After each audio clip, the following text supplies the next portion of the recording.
Hello guys, welcome to Let's Compose. Make yourself at home, pull up a chair, grab some snacks, grab a soda, my house is your house, etc. Make yourself comfortable. First we're going to talk a little bit about housekeeping. We've had lots of great comments and great feedback. Most people seem to be liking what I'm doing, which is nice. The negative feedback I've got, if I've got any, is about pacing. So I'm going to try and work out a way of making these videos a bit more fast-paced.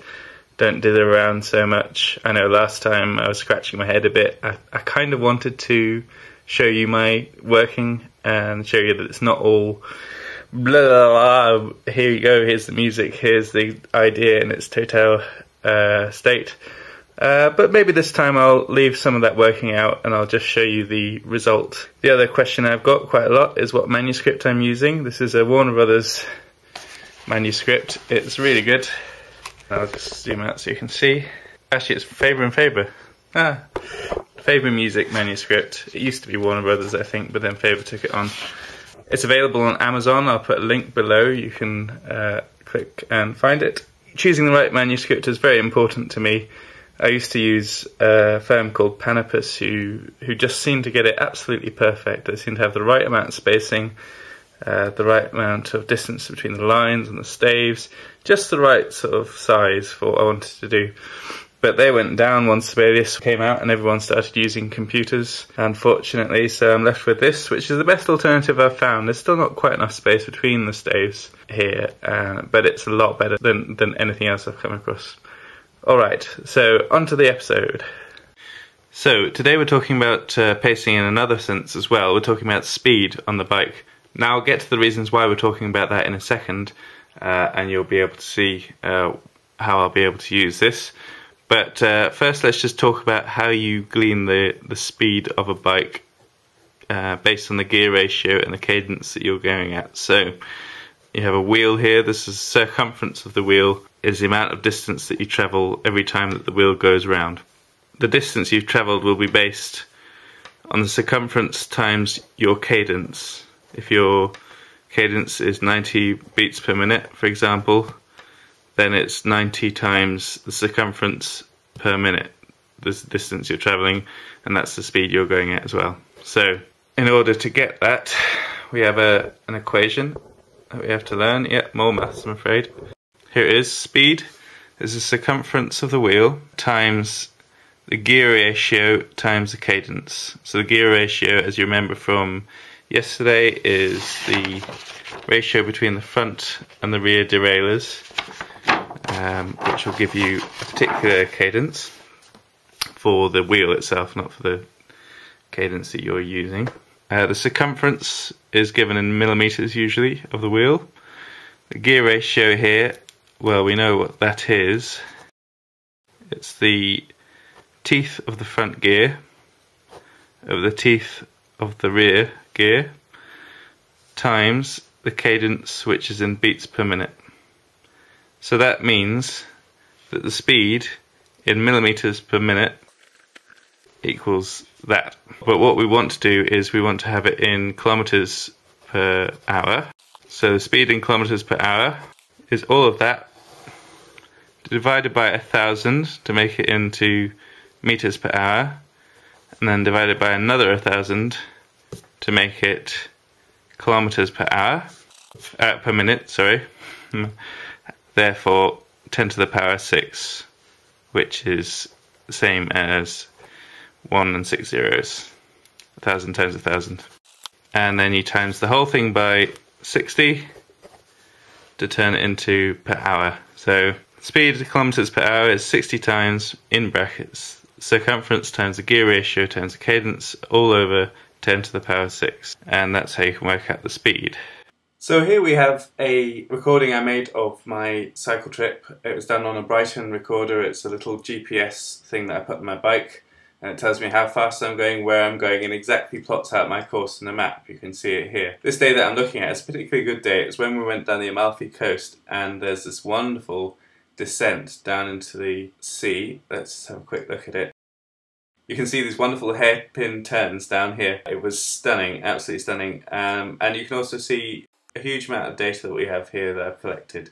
So we've got the elevation I was at, you can see this massive great hill, and you've got the speed I was at any given time, and the elevation, etc., all this stuff. And you can see there's a nice shape to this. Now, we might not use the Amalfi Coast because it's a funny shape. It's not quite right for a musical structure. We have got this peak here, and it's always good to have a bit of tension going up to the middle and then to go down. You can see here we start quite fast-ish, 28.9 kilometers an hour, and then we slow down as we hit the hill, and then it goes slower and slower. I go into my back gears, and then at the top I suddenly freewheel it. I go down 45 kilometers an hour and faster on the way down. And we've got this massive, lovely structure which has a start, a middle and an end. Although I might not use the Amalfi Coast, one of these charts will be really good for a general musical structure. So in order to bring that structure about, what we've got here is there's a bump map. And say that that's a piece of 9 minutes. If we break it up into 9 segments, 1, 2, 3, 4, 5, 6, 7, then we can work out with each segment the distance I've travelled and the time it took me to travel that distance, and I can get an average speed in kilometers an hour. Which brings us back to this equation we have here. So we've got the speed in kilometers an hour, at least an average speed for a particular section. Now, I haven't yet determined what sections those are going to be and how many we're going to have. It's doubtless going to be determined by the type of terrain we have, the hill we have. I'm going to break it up into more sections depending on how often I think I'm changing the gears, etc. What I don't have is information about this number here, the cadence. At the time I didn't have a cadence monitor. I tried to keep it at 90 beats per minute, but I'm pretty sure I wasn't doing that. So I can just create rough guesses at that, and I can try and work out what gear I was in. And the reason why I want to work out what gear I'm in is to work out which of these rhythms to use that we talked about last time, as I say. That'll give us a nice musical structure based on the speed that we're going at. And of course, also if my cadence is getting lower as I get to the top of the mountain, then the tempo of the piece will slow down, and you'll get a slower cross rhythm at the same time. It'll get quite interesting. And then as soon as I start going again very fast, I stop pedaling, and so you'll have a very fast rhythm but without that cadence driving rhythm. So you'll have a very interesting musical structure, I think. And now, in order to work out all those rhythms, well, in order to work out the gear we're in is essentially what we need. We need to work out what the front gear is, we need to work out what the back gear is, and we need to guess at a cadence in order to do that. So we reverse engineer this equation here. We know that speed is equal to this here, circumference times the gear ratio times the cadence, all divided by 10 to the power 6 and times by 60. So therefore, the two values that we need to know, the gear ratio and the cadence, is equal to the speed in kilometers an hour divided by 60 and times 10 to the power 6. Now, this gear ratio we know to be the teeth of the front gears over the teeth of the rear gears, and we know that this number here is enumerated, so it's a 30, 39 or 40, I think we decided, and 50. Those are the three numbers that can be. This here can be one of 10 different numbers ranging from 10 to 25, I believe it was. Cadence is likely to be between 40 and 90. At least that's the numbers that we're going to allow. So at this point the maths gets quite difficult and complicated because we have to work out ranges and we have to work out what's possible with the speed. So I'm not going to go into that right now. I will probably show you a bit of that later on once I've worked it out a bit more myself. But you can see how we're going to do this. So we're going to work out the gears we're in and therefore the rhythm that we're using at the time and the speed we're going at, the speed the piece is going at the time, by using the speed divided by 60 and times 10 to the power of 6. So that should give us, hopefully, a good musical structure based on the bump map and the speed I was going at while I was cycling. Alright, I hope you enjoyed that. It's quite complicated mathematically, this piece. There's quite a lot more to it, and we're going to go into it next time.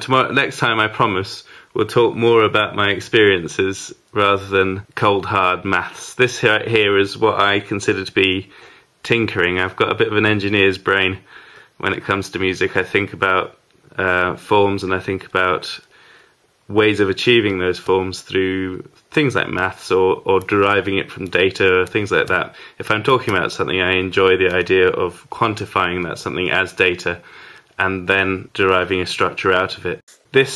It will be barely noticeable when you're listening to the piece, or rather, I hope it will be. What you'll hear is a musical structure. It's important not to base your music just on mathematical principles. I have in my mind exactly how this is going to sound in the end, but this is working out the details, is working out a way of generating the material that I want. Alright, if you enjoyed it, please leave a like. I hope this has been a better paced episode, and I hope it's been informative. If you'd like to get more of my videos in your feed, then hit the subscribe button. And I hope you enjoyed, and I'll see you next time.